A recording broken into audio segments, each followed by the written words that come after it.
амьдралд тулгарч байгаа асуудал ганц таны асуудал. Таны амьдралд тулгарч байгаа асуудал ганц таны асуудал биш. Харин ойлголтын үр дагавар байж болно. Заримдаа нийгмийн алдааны үр дагавар байж болно. Сэтгүүлч судлаач хамтдаа судалгаа 71 нэвтрүүлэг сэтгүүлч судлаач хамтдаа баримтсан асуудлыг задлан шинжилж зөв онцлон тулгымсан асуудлыг задлан шинжилж даваагаас баасан гараг 12 цаг 5 минутаас даваагаас баасан гараг 12 цаг 5 минутаас Гэрбүлийн радио 104.5 пэйж хуудасаар болон Гэрбүлийн радио 104.5 пэйж хуудасаар хүрч байна. Таны амьдралд тулгарч байгаа асуудал ганц таны асуудал биш. Харин ойлголтын хандлагын заримдаа нийгмийн Гэр бүлийн радиотой хамтдаа байдаг эрхэм сонсогч танд энэ өдрийн мэнд хүргэе. Судалгаа 71 нэвтрүүлгийн маань өнөөдрийн цоо шинэхэн дугаар хэлэхэд бэлэн болсон байна. Гэр бүлийн радиогийн 2 дугаар студид сэтгүүлч редактор Баясаа, найруулагч Мизогийн хамтдаа ажиллаж байна. Мэдээж сонсогч таны өмнө бид бас шууд утсаа нээсэн байгаа 1146 104 5. За мэдээж судалгаатай нэвтрүүлэг маань хүмүүсийг бид нэр төөрөгдлөөс гаргах, тэгээ үнэн мэдээллийг өгөх, зөв ойлголт, зөв хандлагыг түгээх, тэгээд амьдралын чанарыг сайжруулах зорилготойгоор хүрэж байгаа. Тэгээд өнөөдөр иргэний эрүүл мэндийн үйлчилгээ эрхийн талаар хүний эрхийн үндэсний комиссийн дарга хууль зүйн ухааны доктор Сүнжиттэй ярилцгаар радиогийнхаа эфирт урьж ирүүлсэн байна. Ингээд эрхэм зочиндаа энэ өдрийн мэнд хүргэе. Өдрийн мэнд хүргэе. За хоёлаа өнөөдөр ч одоо маш чухал сэдвийг ярина. Одоо ямар сэдв бэ гэвэл хүмүүс тэмээ эрүүл мэндийн одоо үйлчилгээ авах эрх зөрчигдлөөл гэж яриад байдаг те. Тэгвэл энэ нь яг судалгаатаагаар хүний эрхийн үндэсний комисс жил болгон тайлан судалгаа гаргадаг. Яг энэний одоо 25 дугаар бүлэг дээр байсан те. Энэ дээр яг эрүүл мэндийн үйлчилгээ авах эрхийг бол одоо маш дэлгэрэнгүйгээр гаргаад ирсэн байна. Судалгааг би одоо л утсан дээрээ бас харж байна л да. Тэгээд энэ дээр байгаа мэдээлэлээс харах юм бол халдварт бус өвчнөр бол 30-аас 70 наснда эндэх магадлал Монголд дэлхийн дунджаас 17.8%-аар өндөр байгаа юм байна. За тэгээд 3 хүний 2 нь хорт хавдрын одоо хожуу шатанда онцлогдоод нас орж байгаа юм байна гэдэг ч юм уу те. Тон статистик бол үнэн бодтой байгаад байгаа. Тэгэхээр Монголд эмчлэгдэх боломжтой хүмүүс нас орж байна гэд илтгэлд дуртцсан байна. Энэ талаар хоёлаа яриагаа эхлүүлье. За үндсэн хуулийн 16 дугаар зүйлдэр ер нь Монгол улсын иргэн бол дараах эрх хэрэгчлөлийг баталгаатай эзэлнэ гэж заасан байдаг. Тэгээд тэрний нэг нь эрүүл мэндийн тусламж авах, эрүүл мэндийг хамгаалуулах хэрэгтэй гэдэг. Тэгэхээр энэ нь бол нөгөө эрхүүдийг бид нар ер нь хоёр хуваад гэмэлтэй онцгой хуулийн нэг нь бол өөрөө шууд хүсээд хүсэл зоригийнхоо дагуу эдэлж чадах эрх гэж байдаг. Жишээлбэл үзэл бодлоо илэрхийлэх асуудал байдаг. Харин энэ эдийн засаг нийгэм соёлын ингээд бид нар хэлээд байгаа сурч боловсрох, эрүүл мэндийг хамгаалуулах, эрүүл аюулгүй орчинд амьдрах гэгчлэн энэ эрхүүд бол төрөөс тодорхой нөхцөлийг хангаснаар бид нар эдлэх, хангах, баталгаажуулах боломжтой юм эрхүүд байдаг. Тэгээд хэн бүхэн хамаатай энэ үндсэн хууль заасан эрхүүдээс өрх энэ эрхийн гадна ангид байхгүй тийм өрх байхгүй, иргэн байхгүй эрхүүдийн нэг нь энэ л дээ эрүүл мэндийг хамгаалах. Тэгээд яг таны саяхан асуудаг ер нь Монгол улсад хүний эрүүл мэндийн хамгаалуулах энэ эрх ямар байгаа юм бэ? Тэгэхээр энэ дээр бид нар нэг юм 5 шалгуураар л хариулт өгөхөөр энэ 25 дахь илтгэлтэд тусгасан. Хүртээмжтэй байгаа мó, хүрэлцээтэй байгаа мó, нийцтэй байгаа мó, чанартай яаж чадж гинөө, санхүүгийн хамгаалтын түвшин хамгаалагдаж гинөө гэдэг ийм асуудал байна. Тэгээд энэ ер нь Монгол улсын хүн амын эрүүл мэнд өвчлөл ямар байдаг гэхээр саяын тэр халдварт бос өвчнөр болчлон тийм нас барж гинэ гэдэг ийм нэг дүр зураг үзүүлэлт байгаа. Хоёрт нь хожуу бид нэр ашиглаж гинэ гэдэг үзүүлэлт байгаа. Ингээд ийм учраас тэгээд дээрэс нь их олон үзүүлэлтүүдийг бид нар харж болно. Жишээлбэл 0-5 насны хүүхдүүд дээр дотоод агаарын чанарын улмаас бид нар ингээд нуушгины өвчлөлийн тухай бол их ярих хэрэгтэй болдог. Гэдэг ийм асуудлууд байна. Тэгээд орон нутагдах иргэд тусламж үйлчилгээгээ одоо хүртээмжтэй байдалтай холбоотой. Шууд эрт чаданд нь онцлуулж чадаагүйгээс магадгүй хожуу үед нь онцлуулт гарч гэдэг юм уу ийм асуудал гарч ирдэг. Нэмэх нь ахаад анхаарал татчихсан бид нар ингээд олон янзын ийм индексүүдийг гаргадаг олон улсын түвшиндөө. Тэгээд нэг асуудал буюу гендрийн индекс дээр бид нэр их сайн оноо авдаг. Одоо бусад 25 улстай хамт нэгдүгээр оноо авдаг үзүүлэлт нь их хүүхдийн эрүүл мэндийн үзүүлэлт байдаг байлаа. Тэгтэл сүүлийн үед төрөлд буурсан түүндээ ногдох хуваараа бид нар бол асуудалтай болоод эхэлсэн. Гээд ингээд нөгөө сайн байсан зарим үзүүлэлт ч гэсэндээ буураад эхэлж байгаа нэг ийм дүр зураг байна. За нийтдээ тогтолцоогоор ингээд дүгнэлт 25 дахь илтгэл. Тэгэхээр биднэрт бүх шатандаа энэ тогтолцооны 6 бүрдгэн хэсэгт бүгдэнд нь анхаарах хэрэгтэй юм байна л гэж дүгнэсэн. Үнэхээр чухал байгаад байгаа. Нөгөө эмчлэгдэх боломжтой хүмүүс нас бараа тий. Тэгээ дээрэс нь бүр халдварт бус өвчнөр нас бараад. Тэгээд нөгөө хавдрыг бид нар чи 2030 гээл тий. 2030 онд бол маш сайн бууруулсан байна гэл ингээл яриад байгаа хэрнээ. Одоо 30 он маань нэлээд төгсөн багт чинь 2 3 хүний хоёр нь л одоо тий хожуу онцлогдоод ингээл илрээл хайран одоо монгол хүнээ бид нар алдаад ах юм бол яах юм бэ? Тэгэхээр энэ 5 зүйлийг онцолж яах гэж энэ хүртээмж хүрэлцээ, нийцтэй байдал, чанартай байдал, тэгээ санхүүгийн хүрэлцээ хэрвээ гэдэг. За монгол хүн тэгвэл эрүүл мэндийг хамгаалуулах эрх бодитоор хэрэгжиж байна гэж ерөн дүгнэхэд жоохон хэцүү л одоо ихтгэл тайлын болов гэж би бол харсан. Ягаад тэгэхээр те одоо хүмүүсийн одоо судалгаа авсан чинь ер нь бол ингээд эрүүл мэндийн үйлчлэг авахд ямар байна вэ гэд хэцүү байдаг штэ гэдэг тоо үзүүлэлт бол нэлээд өндөр гарсан байлээ тий энэ мэтчлэн ард иргэдийн одоо тий яг нийцтэй байна уу хүртээмжтэй байна уу гэдэг дээр ард иргэд ямар мэдээллийг өгсөн байгаа вэ? Иргэдээс ийм байна. За оршин суугаа газраас хамаарад зорилтод бүлэг хэсгээс хамаарад тэднэрт хүртээмжтэй байдал үлцээтэй байдал хангалтгүй байна гэдэг ийм юу бол байна. Дүр зураг энэ шалгалт байна. Анхан шат бид нар 3 шатанд ингээд үзээдэж шүү дээ тийм. Тэний анхан шатанд үйлчлэг ер нь олон улсын түвшиндээ хамгийн өндөр байт юм байна. 70-аас нэмэгтэй шувь хүмүүс хамгийн анхан шатанд манайхаа бол өрхийн сүмийн эрүүл мэндийн төвдөө очиод үйлчлүүлдэг атал манад энэ хувь нь бага.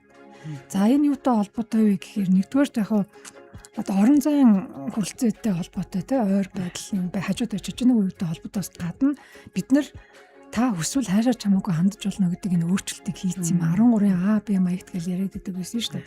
Анхан шатн дээр хэрвээ эмчилж чадахгүй гэвэл дараагийнхаа шат руу шилжүүлдэг.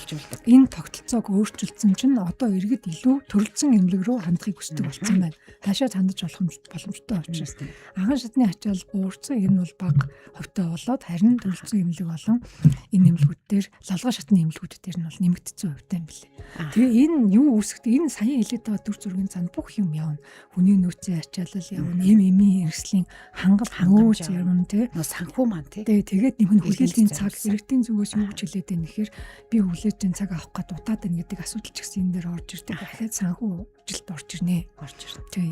Тэгээ нэг хамгийн их за хүлцээ хүртээмжийн тухайд нэг ийм ер нь бол нөгөө эрүүл мэнд гэхээр хэдүүлээ ер нь бол салгаад ганцхан асуудлыг эмнэлгийн тухай ярих боломжгүй. Бид нэр эрүүл аюулгүй орчинд амьдарч байна уу? Хүнс хоолт тижэл өөрөө шимтэй тижэлтэй байж чадж гэнэ гэдэг ингээ олон асуудал дунд л явд юм байна л да. Тэгээд цахим мэрэгчлэж гэсэн зүйл үед орж ирж байгаа. Хотчлд түүнээс үүссэн одоо сөрөг үр дагаврууд хүний эрүүл мэнд асар сөрөг нөлөөлж байна. Энийг бууруулах одоо сөрөг нөлөөг нь бууруулах арга хэмжээ тодорхой авахгүй байна гэдэг цогцсон асуудал. Энэ цогц асуудлын хамгийн өвчлөлт нийгмийн эрүүл мэнд гэж нэг асуудал байна. Нийгмийн эрүүл мэнд гэдэг нь одоо сэмүүдээс хэлээд байгаа шүү дээ. Энэ бол нөгөө сэтгцийн өвчин эрүүл мэнд. Тий сэтгцийн өвчин биш. Тэгтээ сэтгэл зүйн хувьд одоо бухимдалтай төгшөөртэй арга стресстэй, депресстэй ийм гэдэг жишээлбэл энэ дээр ямар хариу арга хэмжээ авах вэ?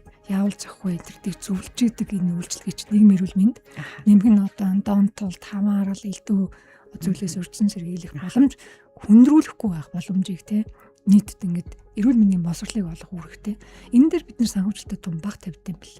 Тэгэхээр Үнэрхийн үндэсний комисс юу гэж дүгнсэн гэхээр ер нь бол эрүүл мэндийн хамгаалуулах хэрэг чинь ер нь бол ингээд тогтолцоон дээр илүү суурлаа явчихж байгаа. Одоо болохоор илүү хүн төвтэйгээ тэлээд байгаа. Бүх нийтийн хамгаалалт гэдэг үг үлээ л дээ. Тэгэхээр энэ нөгөө бүх нийтийг хамрагдуулаад одоо энэ эрүүл мэндийг хамгаалах энэ дэлхийн усуудын тодорхойлоод байгаа үзэл баримтлалтаар суурилсан тэр лүгөө явах хэрэгтэй байна. Тэгжээж бид нар иж бүрэн өчгөө болвол өвчснийхэн дараа эмчилнэ гэдэг энэ ойлголт ч өөрөө зардлын хувьд ч гэсэн өртөгтэй болсон байна. Ачааллын хувьд ч гэсэн шууд нэмэгдүүлж байна. 3 дугаарт бид нар шууд нөгөө урьдчилан сэргийлэх, эрт үед нь нэлрүүлэх, талсан зогсоох, ер нь өвчлүүлэхгүй байх, эрүүл дадал хэвшилт сургах тий үүнийг бүлгэрлэх жишг гэдэг энэ байдал руу анхаарах хэрэгтэй байна. Үнэхээр яг тийм байгаа шүү тийм. Нөгөө эрүүл мэндийн салбарт бид нар ерөөсөө өвдөхөөр л очдог биш. Урьдчилан сэргийлээ. Энэ мэдээллийг өгөө. Нөгөө эрт дэлгэрүүлэг маань ингээл яваад ирсэн аа. Сая 25 оны сүүлээр бол яалтчгүй эрүүл мэндийн салбарын санхүүжилт дуусчлаа, байхгүй болчлаа. Очоод үзүүлэхээр таны нөгөө эрүүл мэндийн даатгалыг чи мөнгө байхгүй учраас та төлбөртөө үзүүлгээл ингээл ард иргэдэд бол яг бодиттой тулгамдаад байгаа зүйл тэр байгаад байгаа. Тэгэнгүүт яалтчгүй судалгаан дээр 67% нь бид нэр эрүүл мэндийн үйлчилгээг авах эрхээ эдэлж чадахгүй байна. Хүртээмжтэй биш байна гэдэг ингээ гараад ирэнгүүт бол ингээл тодорхой болчих чинь тий. Тэгээд стандартыг ярьж гин та хүний нөөцийг ярьж гин тий. Эргээд нөгөө эмч мэрэгчлэлтүүд маань бас цалингаа ярина. Одоо тэр хүмүүс маань хэр хүрэлцээтэй байна вэ гэдгээ ярина.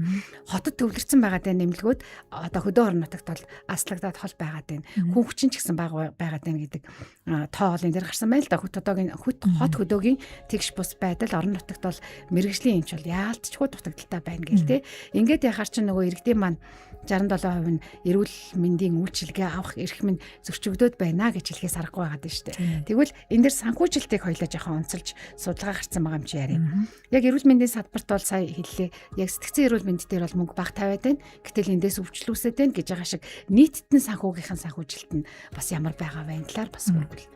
За санхүүжилтийн асуудал ерөөсөө юу юм бэ? Сая 5 шалгуур ярьсан хүртээмжтэй үйлцээтэй чанартай авах хэрэгтэй. Тэгээд нийт санхүүгийн хамгаалалт авах хэрэгтэй. Одоо манай дээр ямар дүрзэг гарч ирэхээр ер нь дэлхийн эрүүл мэндийн байгууллагын зөвлөд байгаа нь өрхийн хувьас гарах зардал 90-ээс юм өрхөөс гарах зардал 25% тэр нийт одоо өртгийн те 25% хүртэл байж иж хэвийн хэмжээтэй шиг гэж үздэг. Манай тэрнээс давцсан байна л гэдэг дүн байгаа та. Ихэнх нь юунд зарцуулж байгаа гэсэн чи эм тарианда. Тий. Тийм учраас одоо энийг шийдэхгүй болвол энэ тодорхой ингээ хавдар туссан айлч гэдэг юм уу те удаан хугацаанд нэмшүүлэх шаардлагатай нэг одоо гишүүнтэй өрөх. За тэгээ хөгжлийн бэрхшээлтэй гишүүн байдаг бол ингээд шууд тэр өрхийн санхүүгийн байдалд эрс харуултанд ордог шууд ханданд ордог. Шүү ахаад манад асархуй эдийн засаг гэдэг юм хөгжөөгөө. Байнгын асаргаатай хүний талаар нэг гэр бүлийн аль боломжтой гишүүн нь ажиллаа болоод юм уу? Одоо сургуулаа болоод ямар нэг байдлаар байнга асрах үүрэг хүлээж байгаа. Энийг манай хэвийн мэд үзээ явцсан буруу төр өөрөө оролцох хэрэгтэй. Хамгийн анх хоёулангийн хэлсэн хэсэг байна шүү дээ. Зарим нэг юмыг бид нар шууд хүсээд өөрөө эрхээ хангуулж чадахгүй. Лаборатори үжиж ажиллуулна тийм үстэй. Ийж байж ээж үзүүлнэ. Гэвчлэн тэрнээс биш би эрүүл мэндийн хамгаалах эрхтэй маа гэд нэмэргүй одоо тэр боломж, тоног, төхөөрөмж, хүний нөөц төлбөр мөнгө шийдэгдсэн байх хэрэгтэй. Яг энэ хэсгийн нэг нь асархуйн эдийн засгийг бид нэр хувь хүмүүсийн асуудал, өрхийн асуудалыг үүдсэн энийг буруу үздэг гэсэн. Энийг зохицуулах хэрэгтэй тэр даатгал эдийн засаг, асархуй эдийн засаг. Тэгээд энэ дээр яг тэр санхүүжилтийн асуудал нь хамгийн үүнд дарамт болж ирдэг. Тэгээ ийм өрхүүд шууд нөгөө орлогын төвшин буурдаг. Хэрвээ бага хувь төвшин жиргааны бол ядуул руу гусах эрсдэл шууд бодитойгоор үүсдэг. Энэ зүйлийг бас бид нар харах хэрэгтэй босоо. Ахаад санхүүд хамгийн их дарамт болдог хэсэг нь гадаадад дэмжлүүлэх ёстой бол. За Монгол дэмжлүүлж чадахгүй. Тэг хийхгүй гэвэл бас ингээд өрхийн хэмжээ маань шууд нөлөөлөх үс ийм байдлуудыг бид нар үүсгэж. Тэгэхээр эрүүл мэндийн даатгалын сан ер нь он удаан жилийн юм юу ярьлаа. Өртөө авлагтай гэдэг асуудлыг ярьлаа. Энэ тогтолцоог бол нэг хүнээр санхүүжүүлдэг тогтолцоог нь бол ахиж зөрчдөг байсан. Одоо олон их ус шүү дээ. Энэ бол болж байна. Гэхдээ энэ өөр авалгаа шийдэхгүй бол одоо нэг ийм асуудлууд зөндөө манай энэ хүнэрх үндэсний комисс эрүүл мэндийн байгууллагуудад тэн шалт хийгээд юуны бүсийн онцлогооны төв за сумын өрхийх төрөлжсөн аймгийн дүүргих гэдэг ингээд 74 ийм эрүүл мэндийн байгууллагууд тэнцэлт хийж байна. Тэгээ зарим дээр нь бол нэг иймэрхүү зүйл яриа суудаг. 80-20-ийн зарчим гэдэг ингээд гаргацсан архаг цочмог төлөвлөгөөд гэдэг ийм 3 шатлалтай үүсгэсэн. Тэгээд 80%-ын санхүүжүүлнэ гингүүд баахан өөр яриа суудаг. Эмч нарынхаа цалинг тавьж чадаагүй гэдэг хэсэг байж байдаг. Үйлчлэх ёстой 100 хүн ирчгээр нь манай төлөвлөгөөд болон юун дээр архаг дээр 40 хүний л одоо санхүүжилт авсан учраас ингээд буцаадаг эндэргээд ийм нөхцөл байдал үүссэн. Бага нь одоо иргэдийн нөгөө сая хэлээд байгаа бид нар хангалттай өөрсдөө авч чадахгүй байгаа байна гэдэг иргэдийн гараад байна. Ард чинь ийм асуудлууд явж байна. Нэмэх нь эмнэлэгтэй ачаалал болж байна. Эрүүл мэндийн байгууллагуудад ачаалал болж байна. Тэгээд энэ нь нөгөө өвжигрэх хожуу үедээ ирэх архаг болохоор л ирэх нь шүү дээ. Архаг яагаад гэвэл нөгөө шууд ахууламжтай ч гэдэг юм уу те нөгөө зарчим нэг ийм байдал чинь эрүүл мэндийн тусан зөвлөгөөнд шууд нөлөөлж байна. Тэгэхээр одоо энэ даатгалын тогтолцоо санхүүжилтийн гормыг хүндээ ээлдэг. Бид нэр за тэнд ингээд ашиглан шамшигдуулалт гарч магадгүй гэж хямдаг шалгалттай зөрчил илрүүлээ. Окей, тэр бол менежментийн хэсэг байхгүй юу? Иргэн юу сонирх юм? Би өөрийнхөө өвдсөн үед очиод үзүүлчихэд тусламж үйлчлэгийг айл болох чирэгдэл багтаа авчих юм. Ойлгомжтой тайлбарлуулъя. Тэгээ хоншлуулъя, эмчлүүлъя, зөвлүүлъя гэж хүсэн шүү дээ. Энэ хэсэгтэйгээ бид нар уйж бодох ийм шаардлага бол гарцаагүй байна. Бас нэг онцгой зүйл одоо хоёлаа сая санхүүг ярьлаа тий санхүүгийн хувьд бол ийм тарианда хөвчлийг явахаас илүүтэй яг хүний тэр нөгөө нэг хүнд нь очиод өрх гэрт нь очиод чухал зүйлийг үзүүлээсэ гэж байгаа бол нөгөө стандарт эмчилгээний тоног төхөөрөмж техник тий энд бол 700 нэмэх стандартыг их нь хуучирсан байна гэж байна тий иргэдийн амь насанд бол энэ шууд бодит эрсдэл болж ирнэ очиод үзүүлэх гээд тоног төхөөрөмж байхгүй тийшээ ийшээ гээд явж итэл тэгээ цаг авах гэж итэл нөгөө хүн өчнөө цаг хугацаа алдчихэдэг тий энэ дээр бас ямар зөвлөмж мэдээлэл гарсан бэ судалгааны дагуу тоног төхөөрөмж ялангуяа орон нутгуудад бол юу стандартын дагуу биш юм билээ. Тэгэхээр яг бид нар нэг ийм байхгүй учраас та тийш яваад үзүүл гэдэг энэ асуудал чинь нэгдүгээр үүсэж байна. Цаг алдчихж байна. За тэгээд өрхийн зардал бас нэг нөлөөлөх юм чинь замын зардал юм лээ л та одоо тэр хүн тийшээ явж үзүүлнэ гэхээрээ те. Нэг ийм асуудлууд бас нэмэгдээд байна. Ахаад хэлэхгүй болохгүй нэг зүйл ариутгал халдвар гүйжүүлэлт гэдэг юм. Тэгээд гарцсан хог хаягдлыг устгаж байгаа байдал. Энэ бас маш чухал асуудал юм байна. Тэрэн дээр бид нар бас өөрсдөө нэм үзүүлэлт болгочдөг учраас эмнэлгийн байгууллагууд бол энийг төдийлээ ил гаргаад байх сонирхол байхгүй байна гэдэг дүгнэлтийг хийсэн. Гэхдээ энэ дээр бол ажил бодол өгч энэ стандартыг бас ахиулах хэрэгтэй байна. Тэгээ бид нар хитрхи ингэж хойноос нь яваад байгаа ийм дүр зураг ажилласан. Эрүүл мэндийн тийм байж шүү. Эрүүл мэндийн яам ингээд улс төрийн албан тушаалтан солигдлоо шүү дээ сайд. Тэгэхээр нэг бодлогоо өөрчилдөг юм байна. Сүүлийн 20 жил гэсэн чинь 44 удаагийн эрүүл мэндийн хөтөлбөрийг санаачилсан юм байл да. Одоо нэг эрүүл Монгол хүн одоо нэг тийм яасан гэ тэ. Ингээд тэр санаачилж байгаа сайн тодорхой юм зорилго тавиад байгаа мэт боловч эцэстээ нэг санхүүжилтөнд ханаас гарах юм бэ гэдэг хариулт нь байхгүй. Тэгэхээр хаашаа очих эрүүл мэндийн даатгалын сангаа санхүүжүүлнэ, ёсгүй ямиг санхүүжүүлнэ. Тэгээд нэг олон жил үжигэрсэн үр дагаврыг одоо бид нар амсаад байна гэж хэлээд байгаа чинь бодлогын тогтолцооны гажуудал чи одоо ингээ бүр бөөгнөлтүүд нэг ийм нөхцөл байдал биднийг авчирсан. Тэгээ хин горыг үүсэж байгаа юм.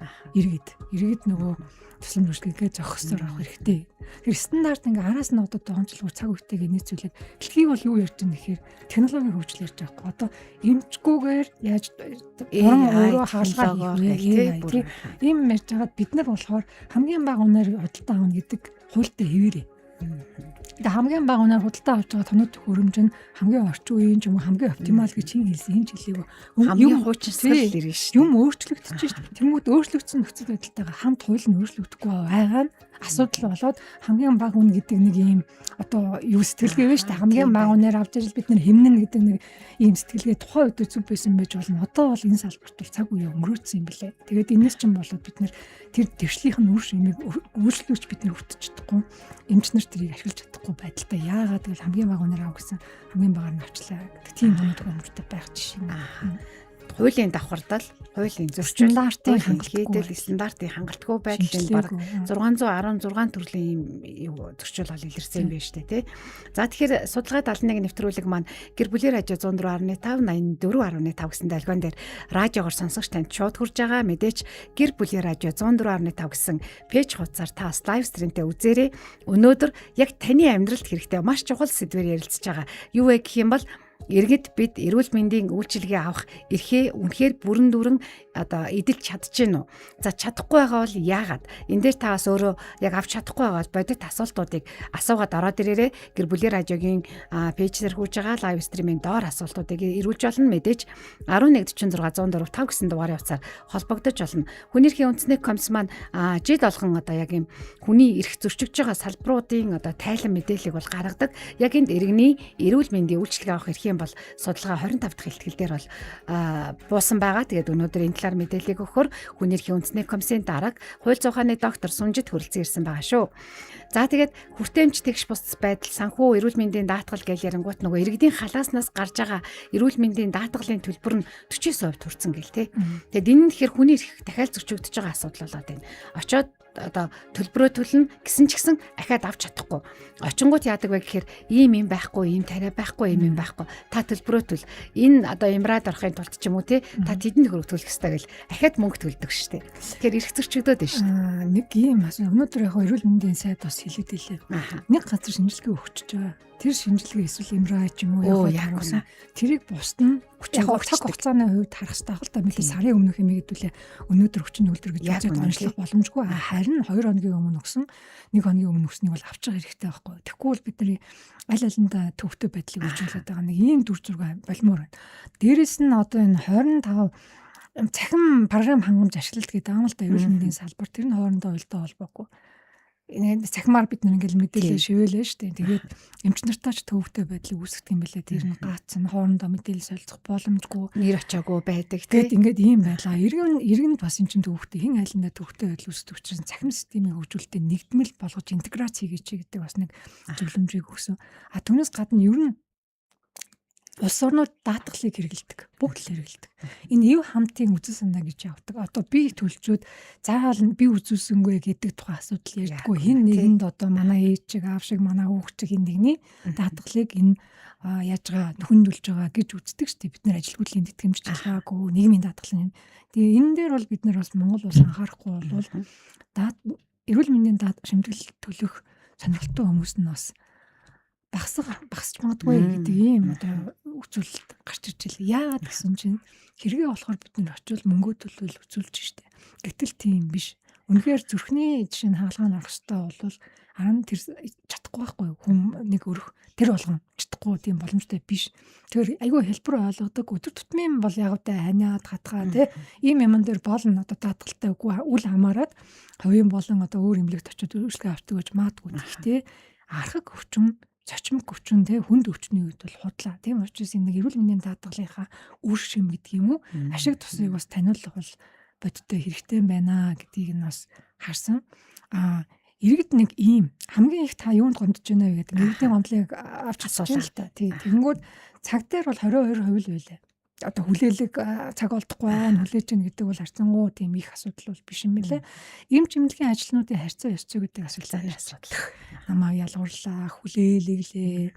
Тэ тайлбарлаж өгдөггүй. Хугацаа тий одоо хангалттай хугацаа гаргасангүй, зөвлөсөнгүй гэх юм уу тий. Нэг ийм асуудлыг их ярьж байна. Түүнээс гадна даатгалыг ярьдаг болсон билэ. Даатгалаараа авч чингөө намайг ажил тим юм байхгүй аав гэлээ энэ төр гээд тэр нэгтээ шууд эмчийн асуудал биш ерөөсө тогтолцооны асуудал байгаад болсон нэг ийм гомдлууд их ирж байна. Ёс зүйн эмч эмнэлгийн ажилтнуудын ёс зүйтэй холбоотой гомдол бол ихсэн юм билээ. 124 болсон. Өөрөөр хэлбэл ихэнх нь л харилцан хандлага. Очоод үзүүлэх гэсэн чинь байсангүй тэр рүү явуулаа, энэ рүү явуулаа ингээд хитэр ядраа тий нэг зүй усаар харьцлаа гэдэг нэг ийм асуудлууд их ярьдаг болцсон. Тэрний нөгөө цаа дахиад нэг юмыг харах хэрэгтэй юм билээ. Тэр нь ачаал бид нар ингээд эмч эмнэлгийн ажилтнууд нь тоо аваад үзэхээр Монголд өндөр байна. Дэлхийдээ. Гэхдээ орон нутагт бага. Нөгөө нарийн мэржлийн эмч нар багхгүй. Харин юу дутдаг вэ гэсэн чинь сувлагч байхгүй. Нөгөө юм нарийн мэржлийн туслах энэ ажилтнуудын тоо бол эрс дутагдaltaй бөгөөд үүнийг нөхөх хүний нөөцийн бодлого Монголд байхгүй. Шүү харин эсрэгээрээ гаднаас ингээд сувлагч нар авна гэдэг дэлхийд даяараа сувлагч нарыг ер нь бол авах юм сонирхолтой болсон. Тийм зах зээл бий болсон. Нөгөө эрэлт нь ил болцсон. Эрэлтээс ил болцсон. Тэгээд эргээд харахаар энд яагаад нөгөө нэг хүмүүсийн одоо хэрэгцээ шаардлага гараад сурахгүй байна вэ гэж бодохоор цалин мөнгө нь яригдана тий. Цалин мөнгө яригдана, ажлын орчин яригдана. Судалгаан дээр бол эмч нар 10-12 цаг ажиллаж байна тий. 50% давхар ажил хийж байна.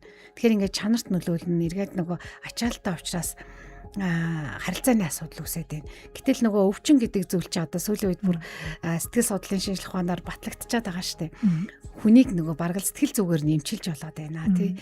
Хүнтэй харилцаагаар эмчилж болж байна. Эмч одоо эмнэлгийн ажилтнууд харилцаа сайтай байх юм бол олон хүмүүсийн бас сэтгэл санаагаар өөдрөг болоод эрүүл болоод байна. Мэдээч нөгөө талдаа одоо үйлчилгээ авч байгаа хүмүүсийн ч гэсэн бид нар үйлчилгээ авч байгаа юм чи ингэх хэрэгтэй гэдэг бас нэг тэр жоохон бүдүүлэг харилцаа бас эмч нарт дарамт болдог.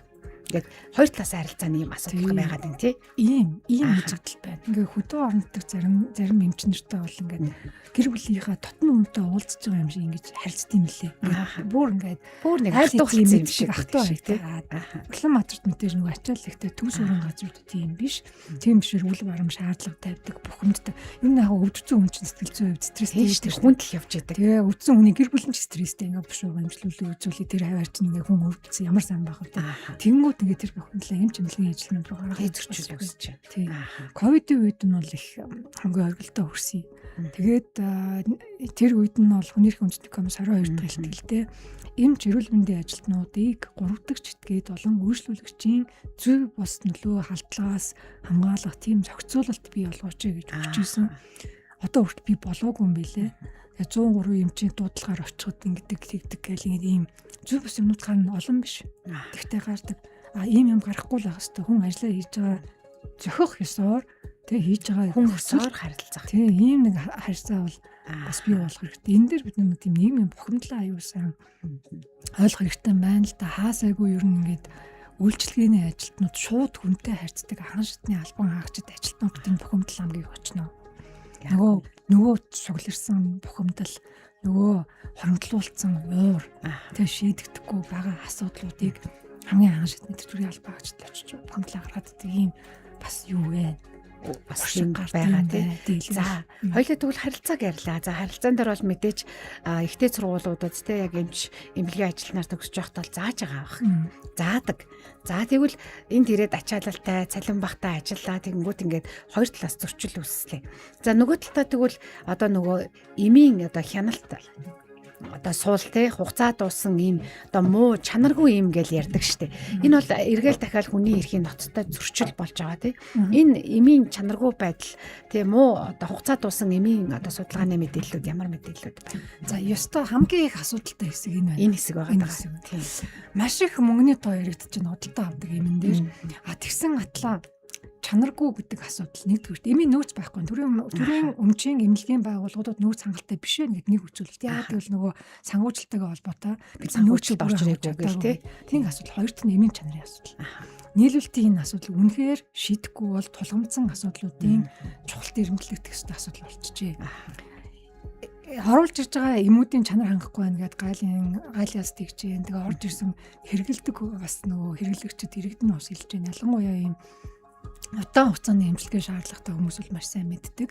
Ийм таардаг те тэндээс авсан энэ чанартай байдаг гэж илүү цөрөг үр дагавар багтай те нэг сайд эффект багтай байдаг гэдэг нэг ярьдаг.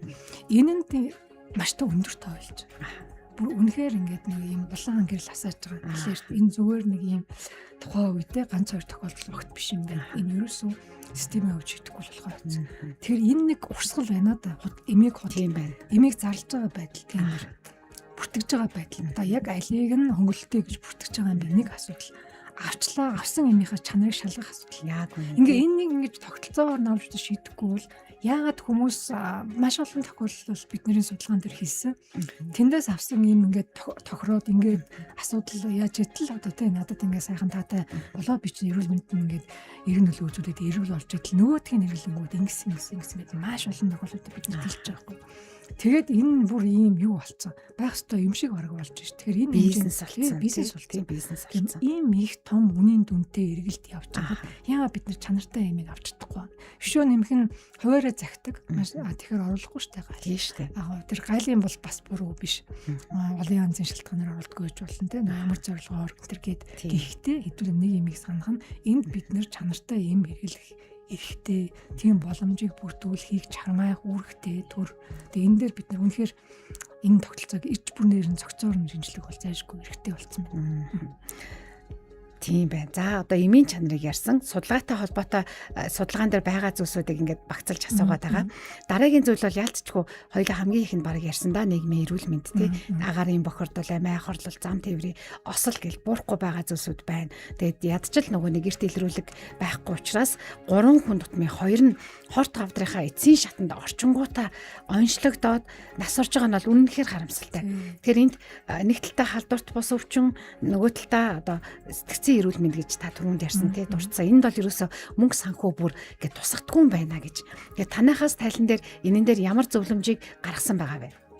Нэг хоёул нэг зөвлөж байгаа нь тодорхой төрөлсөн эмнэлгүүд гэж байгаа тий хавдар, халдвар, гэмтэл судлал, эхнэлсэн эрүүл мэндийн түүгээд эдгээр бол нөгөө өөр өөрхөө санхүүжилтийг аваа явж байгаа. Гэхдээ эднэрт бид нар юу зөвсөн гэхээр усын хэмжээнд ганцхан байдаг төрөлцсөн эмнэлгүүдээ санхүүжилтийг энэ нэг үндсэн зарчмаас хазаагаад олгооч гэсэн. Одоо 82 энэ төр гэдгээ болоод өгч тий. Яг тэгэхээр нэг ийм юм ярьж байгаа байхгүй. Одоо жишээ нь төлөлгөөд хагалгаа гэдэг ингээд төлөвлөж шүү дээ. Энэ сард бид нар одоо зүрхнээ 8 хаалга инэ гэдэг юм санхүүжилтэд ороод ирлээ. Тэгээ 8-аас хэтрүүл яг яа гэдэг юм бэ гэдэг асуултыг энэ төлөвлөсөн эмнэлгүүд тулгардаг юм билээ л. Тэгэхээр гайгүй бол хойшлуулсан. За та дараагийн сард боломжтой бол биш бол яах юм? Өөртөө мөнгө гаргана. Тэгээ ийм асуудал үүсгэлгүйгээр одоо усын хэмжээнд ганцхан эмнэлэгтээ нэмж барьж чадаагүй л байна шүү дээ, тий. Өргөдгийг ярьж байгаа. Энэ үед бол хэвлээ тэр төлсөн хэмжээний санхүүг элдв өгөхөөр шийтгэл ийм шаардлагатай байна гэдэг нэг ийм санал өгч байгаа. Нийгмийн эрүүл мэндийн тухайд бид нар ер нь ингэж бүхний дээрээ одоо энэ ингээд бусдын буруу биш өвдөлтөй яг осол гэмтэл ах уу элдв өөртөө шалтгааллахгүй бол асуудал байдаг ч гэсэндээ биднээс шалтгаалгаас төмөн асуудал байдаг байхгүй эрүүл мэндийн асуудал чинь. Тэрэн дээрээ бид нар бас анхаарах хэрэгтэй байна. Үүний төлд нийгмийн эрүүл мэндэд илүү санхүүжилт хэрэгтэй юм билээ. Одоо та жишээлбэл хизээ ингээд ер нь тэдэс дээш насны хүн ийм юу үзүүлж ирээ ч юм уу ийм шим тэжээл аваарай. Эсвэл одоо өдөртөө 20 минут талхаараа гэдэг зөвлөгөө хизээ сонсон бэ? Нийгмийн эрүүл мэндийн зүгээс. Нийгмийн эрүүл мэндийн зүгээс өөрөө хайжил өөртөө хэрэгцээтэй мэдээллийг л олж авч байгаа байхгүй. Тийм. Тэгэхээр бидний нүдэнд ингээд үзэгдэж явах хэрэгтэй байхгүй юу? Одоо байнг үзэгдэж харагдаж чихрийн чинь өвчин сэргийлэхийн тулд та хоолой идэх тэр нь ингээд 2 минут л босч ороо энэ тэргээ. Тэгээ хүн яг ухамсартайгаар биш гэсэн тэгээд нэг юм үзэгдэж харагдаад тахаар чинь яадаг штэ. За нэг амьдралын дадал болох гэж бас хичээн штэ тий. За энэ бол яг наазахын жишээ. Тэгээд цааш нөгөө тамхинаас гарыг ивэл ийм шүү тийм шүү. Гэлтэй нэг энэ хамаарал одоо элдэн онцгийн хамаарлаас ийм тийм гэд нэг энэ мэдээлүүд биднэрт хангалттай ирэхгүй байгаа.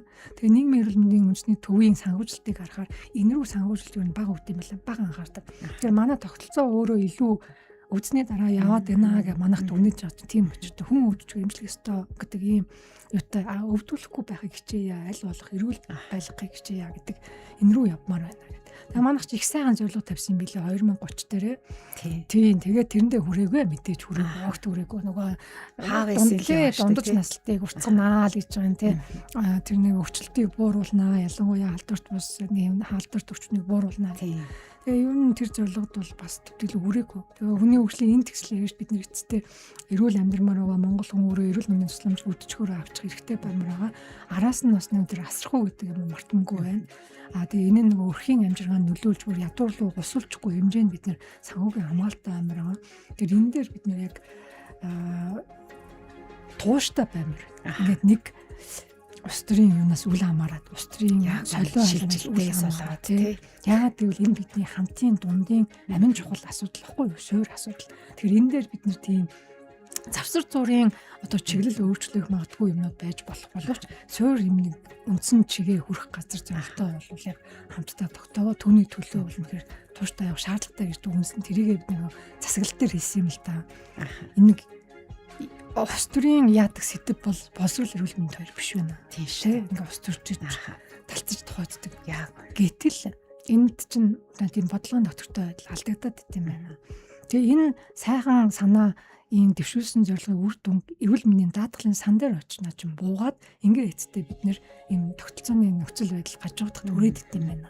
Тэгэхээр одоо нэг дэвшүүлсэн бодлого одоо хүн төвтэй бүх нийтийн эрүүл мэндийн хамралт гэдэг юм чиглэн зорилго тавилаа одоо үүн рүү чиглэсэн байдлаар хэмжүүрээ шалгуулсан зэрэг хэлмээр байна тийм яаггүй. За тэгээд хүний эрхийн одоо зарим нөгөө нэг асуудлууд яригддаг. Одоо сүүлийн үед бол нөгөө бид нар чинь маш одоо хөгжил дэвшилгээд яриад байгаа хэрнээ сүрьяа маань газар авцсан тий. За тэгээ хөгжлийн бэрхшээлтэй иргэд маань гадуурхагддаг гэд. За сүрийтэй хүмүүсийн 50% нь гадуурхагддаг гэд.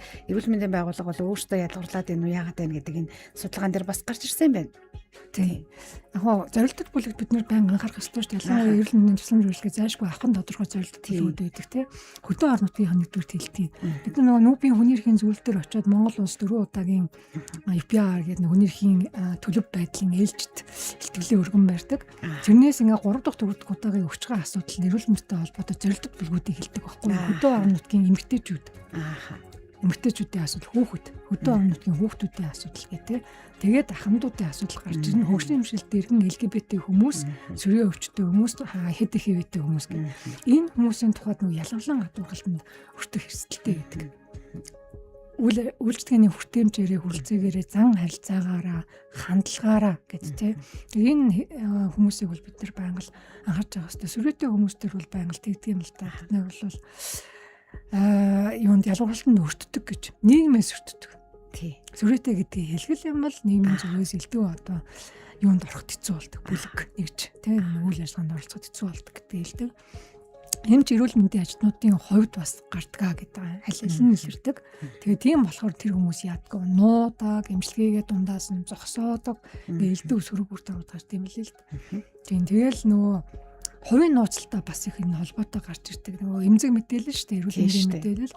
Тэгэхээр энийг сайн хувийн нууц нь ингээ хуулиар хамгаалагдсан байгаа даа тийм. Манай судалгаан дээр сайн зүйл хийсэн нь манай эмч, манай эрүүл мэндийн ажилтнууд миний хувийн мэдээллийг хамгаалж чадна эмчтэй итгэж байдаг. Их үлээ. Тэг итгэж илээ. Тэгсэрний системд итгэхгүй байх гэдэг мэдээлэл гарсан тийм. Эмчд бол энэ хүн бол одоо миний хувийн байдлыг хэлэхгүй гэж итгэж байна. Одоо эмч тэр зөвлөгч юм бидин те лаборант юм бидин. Тэгж бол итгэдэг юм байл хэлийг нь. Тэгсэн мөртлөө систем дээр болохоор фейлдэд дээ шүү дээ. Энд ч одоо болж байгаа юм гэдэг ийм асуудал тавиад. Тэгэхээр энэ зүрэг бас эрүүл мэндийн яам байгаа даа. Засгийн газар манай одоо салбар бол онцлох хэрэгтэй болчиход байгаа юм. За хоёулынгийн цаг бараг дуусах болсон байна. Тэгэхээр хүний эрхийн үндэсний комиссын гаргасан байгаа энэ тайлан судалгаан дээр танахаас ямар байгууллагуудад яг яаралтай энийг хэрэгжүүлж өгөөч. Нийгмийн сайн сайхны төлөө, иргэн бүрийн төлөө, Монгол улсын шин баялаг өрөө Монгол хүн штэ тий. Монгол хүнийхээ эрүүл амьдралын төлөө ийм шийдэл байна. Манайхаас гаргаж өгч байна гэсэн зөвлөмж нь юу байгаа вэ? Нэг их хурл тавилж байгаа. Хууль тогтоомжийн таврал хийлээ арилахгүй бол одоо 1990 оны нэг хуультай тэрүүгийн бодлого тогтолцсон ондоо байсан. Одоо өөрчлөгдсөн. Энийгээ таврал хийлээ арилгана. Та нөгөө 2-3 удаа дурдлаад стандарт яг үнэ тийм. Энийгээ бүгдийн цаг алдалгүй одоо шинжилж ийн энэ төр гэхгүйгээр энийг хурдан шинжилээд хэм хэмжээний актаа энэ төр баталж чаажээ. Тийм асуудал байгаа. Дараа нь нэг удирдлага зохион байгуулалтын асуудлууд бий. Улс төрөөс харааттай энэ одоо зохицуулалтаа болооч гэж. Төрийн өмчийн эрүүл мэндийн байгууллагууд дээр туу зарлах систем билээ төлөөлөл өдөрцөө өглөө. Одоо тэгсэн чинь 13-т нь байгуулагдсан, 51-т нь байгуулагдав. Байгууллагатай газар яахыг нөгөө засаглал бодлогын чинь хомсдол асуудал үүсдэг үстэй шүү дээ. Тэгээ энэ байдлаа болохгүй бол хэтэрхий их нэг байгууллага буюу эрүүл мэндийн яамнаас хараатлаад гинэ. Төлөөллийн нь өөр байгууллагаас төлөөлнө гэж битсэн авч ачир дээр юм чи эрүүл мэндийн яамны хараат байдал үүсчээд тухайн эмнэлэг өөрөө шийдвэр гаргах болсон. Хамгийн бага болчоод шийдвэрийг хамгийн оновчтой гаргаж чадахгүй байна. Тэр энэ нэг удирдлага менежментийн тогтолцоог зөв зохиохгүй бол болохгүй. Тэгээд нэг жишээлбэл нийслэлийн эрүүл мэндийн газрын дарга сүүлийн 2 жил 8 удаа сольсон гэсэн. Одоо энэ чинь юу нь сая ингээд солигдчихлаа. Тийм. Тэгээд энэ за сайд бол яг улс төрийн нөлөөг солигдъё л та. Ганцхан сайд л улс төрийн албан тушаалтан түүний нөлөөгөө солигдмоор хүмүүсийг солимооргүй. Доор нь бол тийм нэмэргүй. Тэгээд нийслэлийн эрүүл мэндийн газар 8 солигдохоор тэнд ямар үйл ажиллагаа болох вэ? Ойлгомжтой шүү дээ. Тийм. Нэг ийм байдлуудаас ингэ таслаач гэдгийг хэлж байгаа. За нэмэх нь эмийн чанар, эмийн хяналт, эмийн худалдаа. За энийг шинжилээд өгөөч. Энэнгүү явахгүйгээр эрүүл мэндийн шинжилгээ огтохгүй л яг. Тийм. Энийг хэлж байгаа.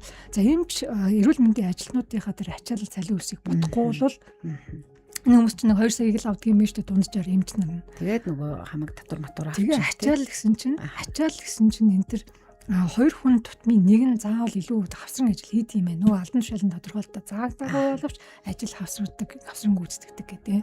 Тэгээ энэ сэтгэл зүйн хувьд бас юунд орсон юм блэ? Burn out дарамтанд орсон шүү дээ. Гарахад бэлэн. Тийм. Ийм ингээд нөхцөл байдлууд байна. Тэр үүнийг анхаараач. Эмч эрүүл мэндийн ажилтнуудынхаа хөдөлмөрийн аятай нөхцөл цалин хөлс ачааллыг тэнцвэржүүлэхэд анхаараач гэдэг зөвлөмжийг өгч байгаа. Мөн санхүүжилт нэг чухал юм бол эрүүл мэндийн даатгал санхүүжилтийг тогтолцоог нь анхаарахгүй бол одоогийн байж байгаа үр төлбөртэй тогтолцоо чинь догонцож байгаа хүн шиг л байгаа байхгүй юу? Одоо яаж бид нэг 2 гүл дээр нь 4 баган дээр нь тий болох юм бэ гэдэг энэ асуудлыг бодлогын хувьд шийдээч. Гарцгалгаа гаргаач. Тэгээ тэрэн дээр яг актер тооцоолъё гэж энэ төр гэдэг нэг мэржлийнхний өөрсдийнх нь хийх ёстой ажлуудыг нь энэ шалгуур дээрээ мэржлийн шинжилх ухаанч байдал дээр үндэслээд үнийгээ шийдэж гэдэг энэ асуудлуудыг өгч байгаа. Тэгээд нэг хүрэлцээтэй, хүртээмжтэй, чанартай асуудууд гарч ирсэн. Тийм одоо чанартай жишээлх юм бол 7% аншийн зөрүү өндөр байгаа гэдэг аахгүй. Энийг яаж багасгах юм? Энэ асуудал аюулгүй байдлыг бас хангах хэрэгтэй. Гэт энэ нэг юм 5 шалгуурын шийдэж байгаа ийм зөвлөмж саналуудыг бол тодорхойсон нийтдээ нэг 18 салгаа. За маш их баярлалаа. Тэгээд хоёулынгийнх нь ярих цагийн түрээд өндөрлөж байна. Судалгаа 71 нэвтрүүлэг иргэдийн одоо амьдралд байгаа тэр төгрөгдөлтэй зүйлсийг бид нэр үнэн бодиттой мэдээлэлтэй судалгаатай их сурвалжтайгаар хүрхийг зорж байгаа. Тэгээд өнөөдөр иргэний эрүүл мэндийн үйлчилгээ авах эрхийн одоо маш том судалгаа гарсан. Хүний эрхийн үндэсний комисс гэдэг одоо пэйж рүү орох юм бол бас тэ судалгаа маань байж идэг таад маань уншаад сонирхоорой. Өнөөдрийн зочноор Хүний эрхийн үндэсний комиссийн дарга хууль зүйн ухааны доктор Сүнжид оролцсон. Танд маш их баярлалаа. Ажил нь амжилт хүсье. За та бүхэнд амжилт хүсье.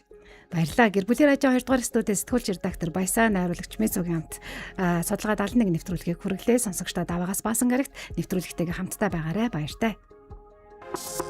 Таны амьдралд тулгарч байгаа асуудал ганц таны асуудал биш. Харин асуудлыг ойлгосон хамгийн шаардлага нэгний алдааны Өнөөдрийн бидний ярилцсан сэдэв зөвхөн мэдээлэл амьдралыг өөрчлөж хамтдаа баримт судалгаа подкастт тулгуурлан нийгэм тулгуурласан асуудлыг задлан шинжилж зүүн онцлон шийдвэр өгнө. даваагаас баасан гарагт 12 цаг 5 минутаас гэр бүлийн радио 104.5 84.5 болон гэр бүлийн радио 104.5 пэйж хуудасаар хүрч байна.